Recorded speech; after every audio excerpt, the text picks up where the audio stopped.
This is AgGrad Live. We have all of the different segments within the cotton. The show that explores what it's really like to work in the ag industry. So making sure that we get policy and regulatory issues straight from the people who live it every day. Hey everybody, happy to be back with another AgGrad Live. This is the show we do every week live on Facebook, and then it gets repurposed for both our YouTube channel and the podcast called AgGrad Live. So make sure you're subscribed to both of those, or catch us here live on Facebook, where you're happy to engage and ask questions and partake in the conversation. For this program this year, we've been highlighting our AgGrad 30 under 30 winners, and we have another one here for you today. Been a lot of fun because all of these individuals are dynamic and impressive, but they're coming to agriculture from very different lenses and very different angles. So each show has been unique, but very interesting. And I know today's will be no different. We have on the show Alex Fotsch. Thank you, Alex, for joining AgGrad Live. Thanks, Tim. It's great to be here. Well, I'm excited because, first of all, you and I share similar roots from wine country, Northern California, and you're doing something really, really interesting in agriculture right now with Locus Agricultural Systems. Can you tell everybody what you do? Sure. So my position is Vice President of Agricultural Operations at Locus. Essentially, I manage the product development team for Locus. So we test and trial a number of product concepts ranging from soil amendments to biopesticides and then related ag inputs, all to improve soil health, crop productivity, and environmental sustainability. So I manage a team. We're spread out across the country. We got operations in about 5 different states. And we work with universities, large growers, contract research groups to test and validate our technologies, and then develop the value propositions for the growers. Additionally to that, I also work managing the financial forecasts and Locus Ag business model. So in that, get to take the science, understand the dollars and cents from that, and then work with investors and our other senior leadership to build out the company and look how we're going to expand into new markets and crops. Very cool. Well, that seems like a ton of responsibility for someone still relatively early in their career. Take us back. What initially sort of connected you with Locus? Sure. So I actually grew up, as you mentioned, working in ag. We have a family operated and owned vineyard in Napa Valley, California. And so I really, from an early age, from working on the field, whether that be driving a tractor, applying fertilizer, scouting grapes, developed a love for agriculture. Went to Cornell University, studied plant science and business there. And then through a whole host of different internships, shadowing opportunities, and other related activities, went out and began working in agriculture, first internationally for a biofuels company in South America. And then through that, met Paul Zorner, who's CEO of Locus Agricultural Solutions. At the time, he was advising for a venture capital firm that had invested in that company. And he was a mentor for me, as well as I knew one of his twin sons, Brandon, from Cornell.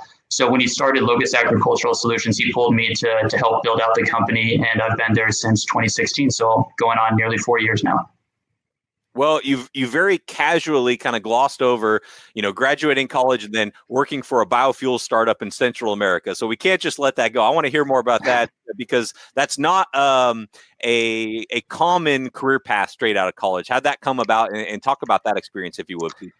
Sure, absolutely. So one of the internships that I mentioned earlier, I was working at the University of California, San Diego for algal biofuels program there. And one of the professors, Bob Schmidt, who I was working for, joined up with Kirk Haney, who started that company, SGB, and they were looking for expanding the testing and trialing program of different cultivars of an oilseed crop called Jatropha that has a center of domestication in Guatemala. So they hired me to move down there, which was a radical decision at the time, but one of the greatest decisions I ever made, to manage the testing and trialing program. We had several different farms located throughout the country where we would test different lines of Jatropha, evaluate them based on a number of performance characteristics, and then we would then send those to large commercial demonstration projects in India and in Brazil, Hawaii, a whole host of different areas. So that was really my first full-time experience working in agriculture, especially on the sustainable fuel production and animal feed production side. Gained a lot of good learnings from from managing a team to managing a research project, working remotely internationally, which isn't easy across languages, across countries. So it was a tremendous experience. And how long did you actually live down there? I was down there about a year and a half. I was based down there for that year and a half. Around 2013, and then after that time there, I was relocated to the San Diego branch, where most of our research was based out of, and worked out of that location, which is where I currently reside. Okay, very cool. And so your Spanish is pretty good, then, I take it? It is. I've been speaking Spanish since I was really young. Working on the farm, it really helped to speak Spanish, and I actually still use it in my everyday job here. Especially in California and Florida, where we do a lot of work. It really helps to interact with the growers we're working with and the team in the field. Speaking Spanish has opened a lot of doors for me. Cool. And let's talk about your job now. I realize, the answer to the question, what do you do on a day-to-day basis, it depends and it varies. Of course, based out of San Diego, but today you're in Florida and the like. But tell us, what does your role of a VP of ag operations, what does that include mostly? Sure. So, particularly, I can give you this week as an example. I'm here in Florida. We have research operations specifically focused on citrus and sod and strawberries in the state of Florida. So this week I'm down here. We're meeting with University Extension to deploy third-party validated field studies that growers look to look at the performance and efficacy of our products. So engaging university is really important. I spend time in the field working with our team, developing protocols, looking at the data that they collect, doing data analysis, overseeing them drafting reports, and really working with them to engage growers, engage universities to develop these data sets. So that's a fair amount of my work, as I mentioned, here in Florida today, but we also have operations in North Carolina, Northern California, Southern California, and Ohio, where we do work on a variety of crops. I think today we're working with over 20 crops.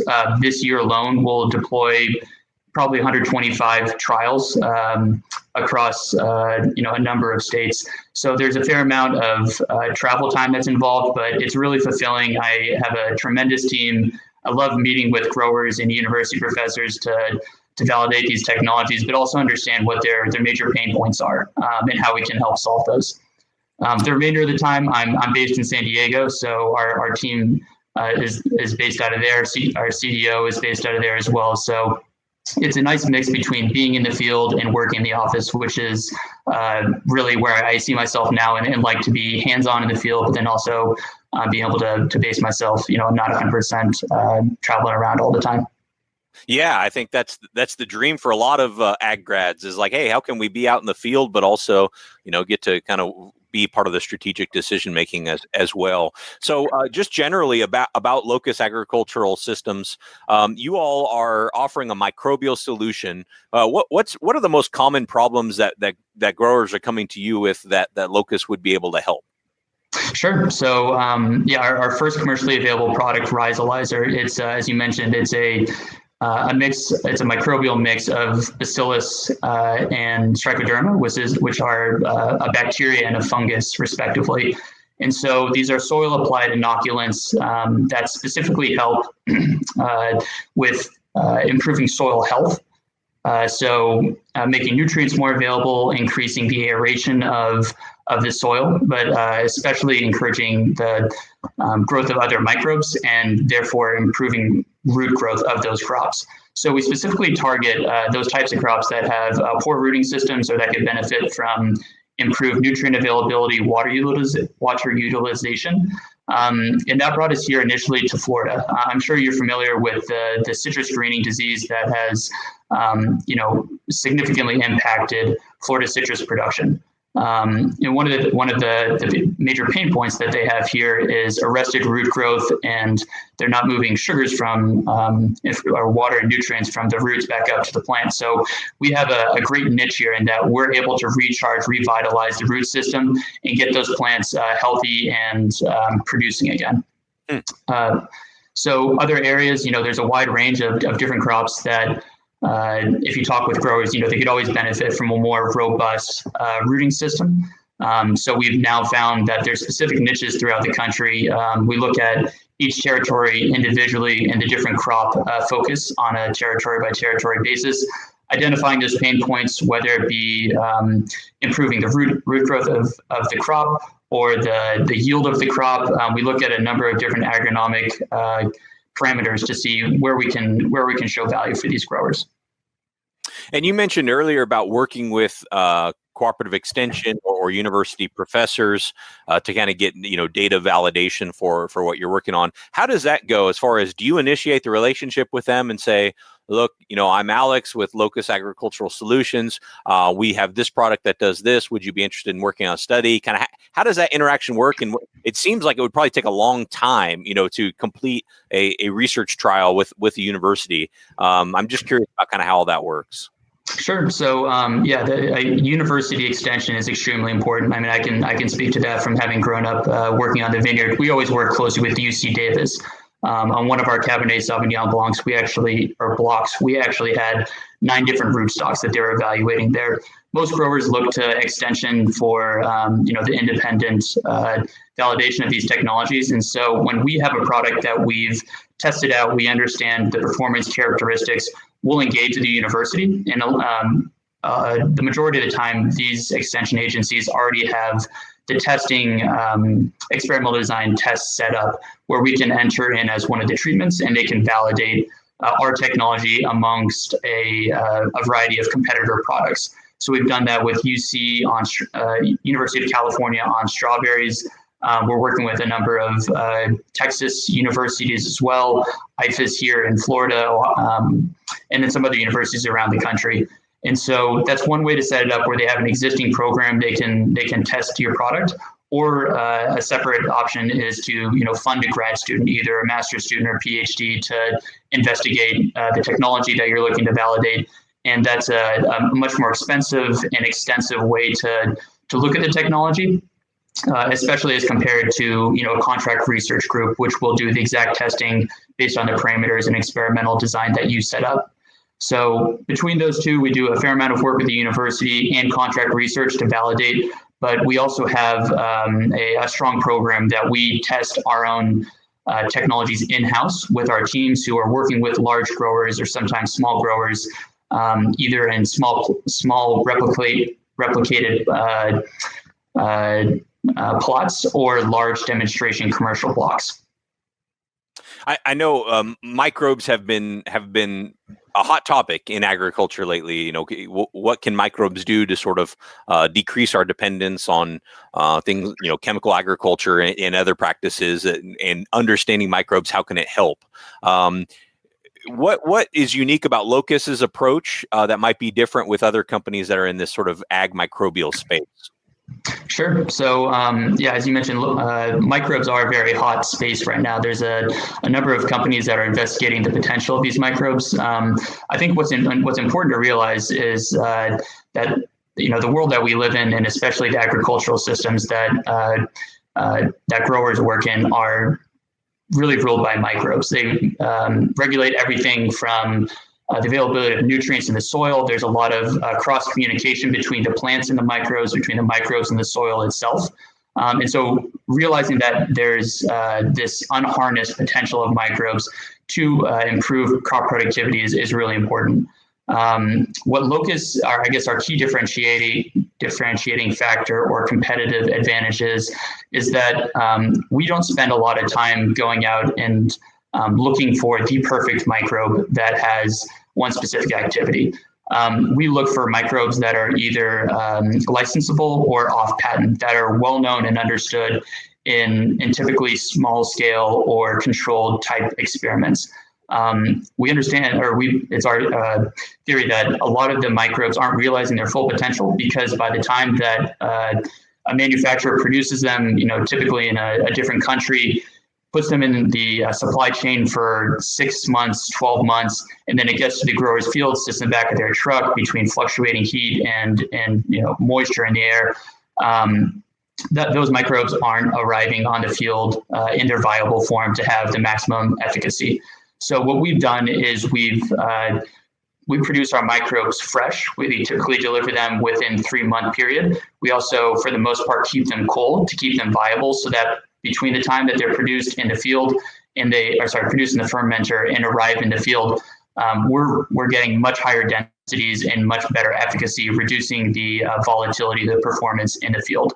And so it's I think a unique way that we've looked to attack the issue and address some of the challenges that growers face, particularly with the variability that growers have seen their experiences with microbes in the past.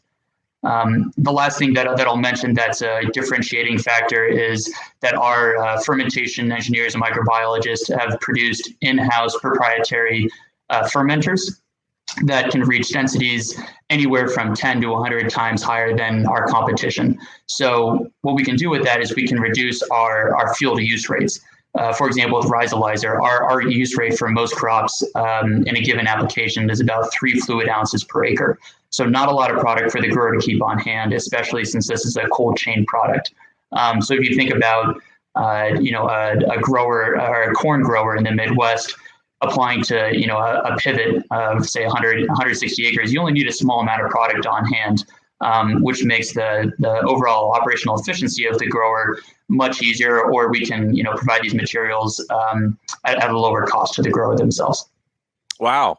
Yeah, I had, I believe your boss, right, Dr. Paul Zorner, on the other podcast, Future of Agriculture, and he kind of likened it to like a microbrewery. Although with the little bit of amount that a farmer needs, it's more like a distillery, because it's like a shot. It's like a shot of this product, but not a full 12 ouncer. But that's crazy. Did you always know you wanted to be a microbrewer, or how did you kind of what charted your path towards this opportunity early on? That's a great question. I think that certainly my background, growing up working in a vineyard, you have this notion that wine is a very romantic, beautiful production, which it is. But there's a lot of hard work, particularly hard chemicals and different types of inorganic fertilizers that go into it. So I have always been interested in the sustainability aspect of agriculture.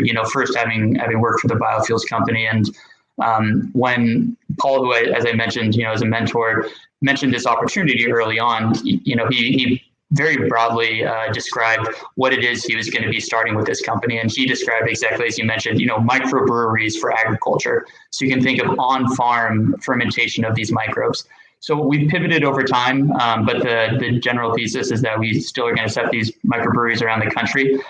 It was a really exciting new way to look at delivering price-conscious, efficacious products to growers. When you talk to them about the approach that we're taking, it's new, it was exciting, and for the first month when I was shadowing Paul, I could tell the excitement in the growers' eyes when they realized that we're taking a new approach that hasn't been done before. They see a great value here, and we've been working with a lot of those initial cooperators since 2016 to test and trial our products. And although I was skeptical at first, the proof is in the pudding, and we deployed a number of trials.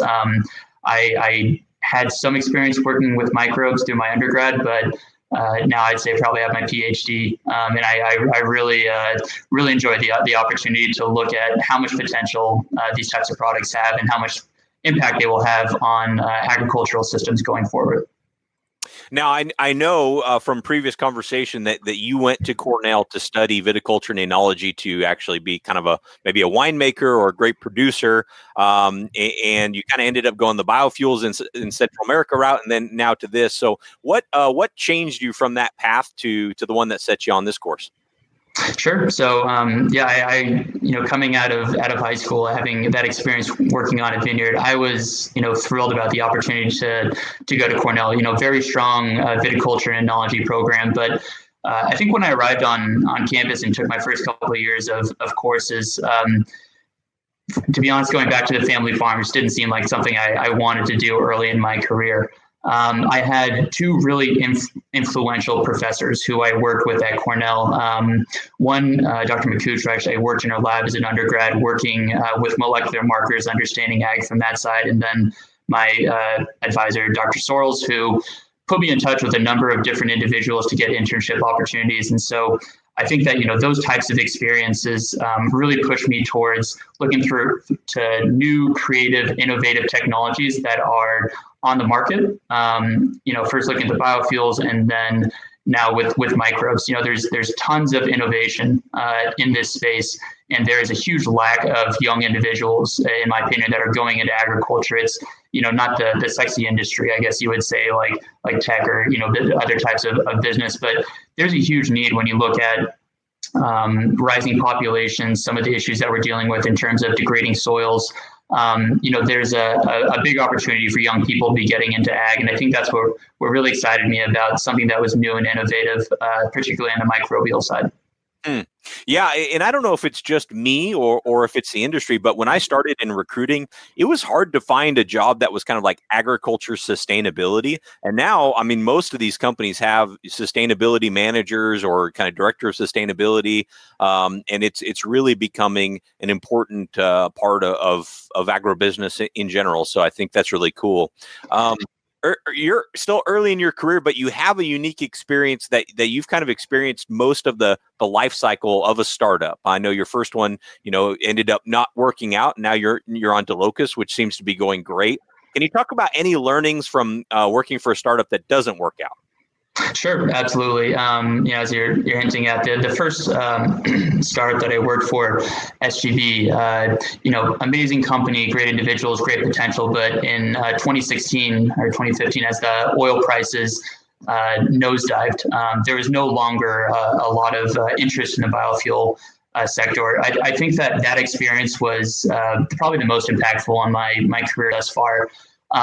When you're in a young company, particularly a young company, and you're making great gains, there's a lot of froth, I would say.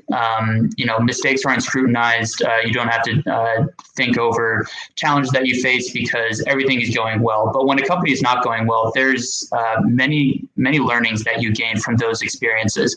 Tough decisions that you have to make. Dealing with personnel challenges. It's never easy going through a failing startup. But I think that, not being afraid to fail is extremely important, whether that's working for your individual position or that's, relationship that you have. Putting yourself out there and giving your all is really critical. Those are some of the most important learning experiences that you can have. Although tough at the time, in the long run, you'll come out stronger.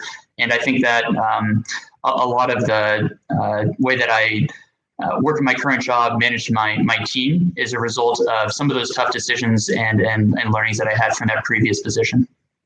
Yeah. And now with Locus, set the stage for us about what Locus looked like when you started on the ag side, and what it looks like today. Sure. So Locus, when I started, was our CEO, Paul, and then a couple engineers and microbiologists in Ohio, and then really just me on the ag side.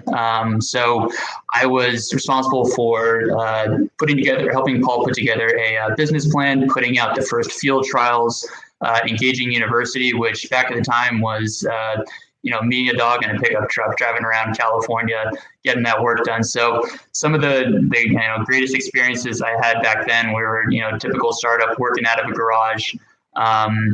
Since then, we've since grown. Just within the ag group, we're about 45 full-time individuals. Last I counted.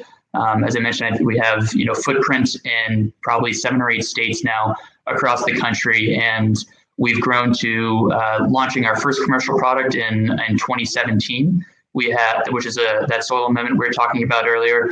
We have 3 or 4 other soil amendments that we're currently having in testing and trialing phase that we're planning to launch probably later this year, and then over the course of the next calendar year, and then a whole host of those biopesticides that we're testing. So, the products have grown.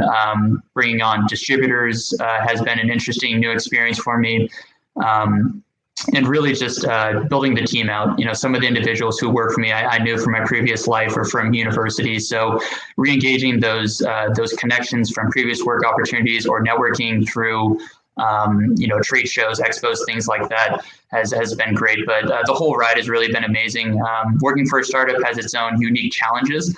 But, I really enjoy those types of challenges on a day-to-day basis, waking up, dealing with new issues, and I wouldn't have it any other way.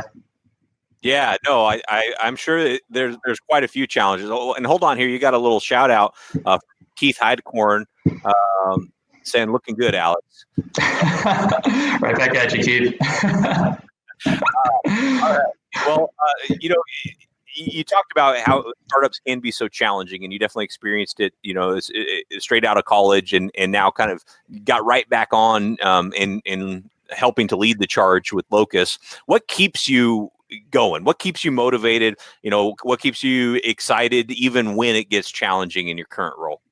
Sure, absolutely. I think that what keeps me going is certainly the challenges that Locus is tackling. I know from talking with growers, a lot of the challenges that they're facing, particularly a lot of the row crops throughout the Midwest, there's very significant issues that they're facing, and we're tackling those in a number of fronts. First, by the soil health that parameters that we're improving upon, the crop productivity, which directly impacts grower profitability. But even more recently, through that work, we found that we're having significant impacts in terms of being able to pull carbon out of the air and put it back into the soil, and also reducing the emission of various greenhouse gases. So that directly is positively impacting the environment, and it's no extra work for the grower. They're already receiving those agronomic benefits. But we're in a unique era where we can help growers make money and positively impact the environment, which are two things that are really near and dear for me. So that is all very exciting. And then the team that we've built in the past 3 years are stellar. I really enjoy every day working with them. It's long days on the road. It's long hours driving around. Digging holes in the ground, looking for roots, taking samples. But I think at the end of the day, we can all, rest easy and be assured that we're truly making a difference. And as cheesy as that sounds, I believe it, and I believe that our team also feels the same way. So great. Way to bring it home there. That was fantastic. Before we let you go and get on with your day in sunny Florida, where can people connect with you if they're thinking, wow, what Locus is doing sounds fascinating, or how do I kind of get my foot in the door with the type of work that Alex does? Is there a place online that they can connect with you? Sure, absolutely. We're always looking for new cooperators and interested, inspired individuals to join our team. I'd say that the best place to reach me would be on my LinkedIn, but you can also reach me through info@locusag.com. So you can send an email there or reach me directly through the LinkedIn. Those would be the two best channels. Great. Well, Alex, congrats again. Well deserved on AgGrad 30 Under 30. And thank you so much for taking the time. I know you're on the road quite a bit, so thank you for stopping in to join us live here. And for those of you paying attention, thanks for joining us on Facebook Live. If you didn't catch all of them or you haven't caught all of the 30 Under 30, make sure you're subscribed, like I said, on YouTube or to the AgGrad Live podcast. But Alex, we'll sign off here, but thank you again so much. Thank you for joining AgGrad Live. Visit aggrad.com, that's AGGRAD, to join the community, create your profile, and learn more about careers in the agriculture industry.